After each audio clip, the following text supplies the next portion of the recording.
یہ کہانی ہے ایک ایسے شخص کی جو 1325 میں مراکش کے شہر طنجہ سے نکلتا ہے۔ قریب آؤ آج میں تمہیں ایک ایسے شخص کی سفر کی کہانی سناؤں گا جس نے دنیا کی سب سے بڑی مسافت طے کی۔ اس کے دل میں صرف ایک خواہش، 21 سال کی عمر میں اس نے اللہ کے لیے حج کا فیصلہ کیا۔ مگر قسمت نے اس کے لیے کچھ اور لکھ دیا تھا۔ کیا وہ اکیلا گیا؟ ہاں، ایک نوجوان، ایک گدھا اور ایک چھوٹا سا بیگ۔ تم کہاں جا رہے ہو؟ حج کے سفر پر ہوں، اللہ کی رضا کے لیے اور دنیا دیکھنے کے لیے۔ یہ نوجوان ابو عبداللہ محمد ابن بطوطہ تھا اور دنیا اسے ابن بطوطہ کے نام سے جانتی ہے۔ وہ دیکھو ابن بطوطہ۔ اسے خود بھی یہ اندازہ نہ تھا کہ اس کا یہ سفر صرف چند گھنٹوں یا چند مہینوں کا نہیں ہے۔ کیا وہ بچپن سے ہی سفر کا شوقین تھا؟ ہاں، یہ سفر 30 سال، 50 سے زائد ممالک اور تقریباً 1,00,000 کلومیٹر کے سفر میں بدل جائے گا۔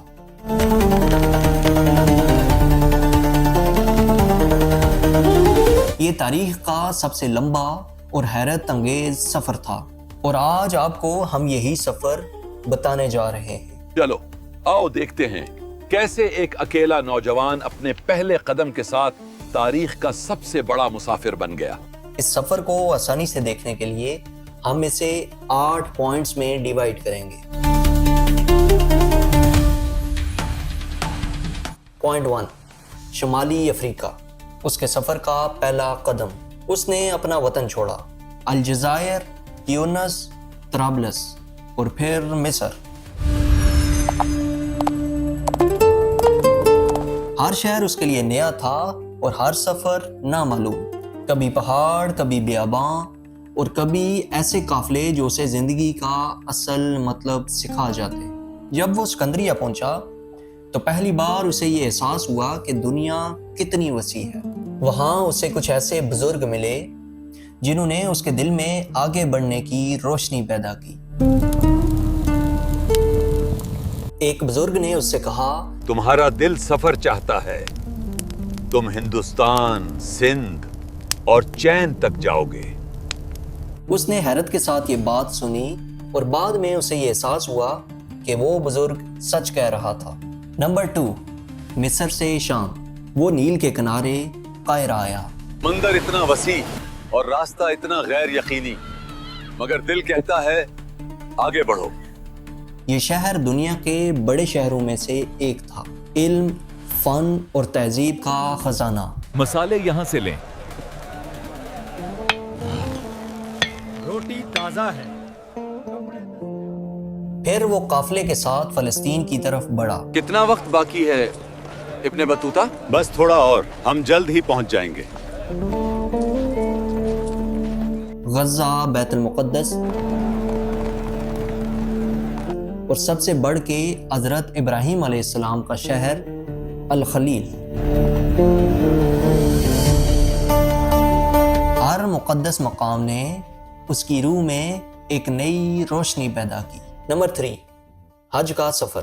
لبیک اللہم لبیک۔ اس نے اپنا پہلا حج مکمل کیا اور یہ لمحہ اس کے لیے ایسا تھا کہ جیسے پوری زندگی مکمل ہو گئی ہو۔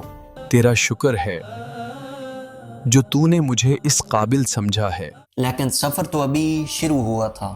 مدینے سے نکل کر وہ عراق پہنچا، کوفہ، بصرہ، واسط اور مشہد علی۔ یہاں اس نے ایسے عقیدت مند دیکھے جن کی زندگیاں ایک ہی سوچ کے گرد گھومتی تھیں، اللہ، عشق اور خدمت۔ کچھ جگہوں پر اس نے عجیب و غریب رسمیں دیکھی، لوگ آگ پر چلتے، سانپوں سے کھیلتے اور اسے عبادت سمجھتے۔